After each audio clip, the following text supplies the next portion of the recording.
but hell, I don't know it at all. One thing that's certain, and I think old Hank would agree, that sure don't sound like country to me.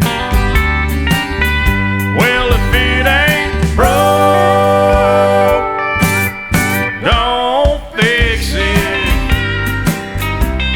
If it ain't Johnny, Merle, or Hank, or Waylon Jennings,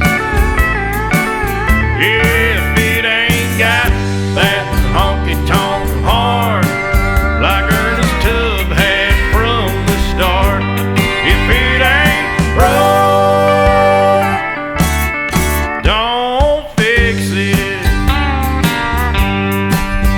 Well, nowadays in Nashville is like the Hollywood of the South. So-called country singers singing songs they know nothing about,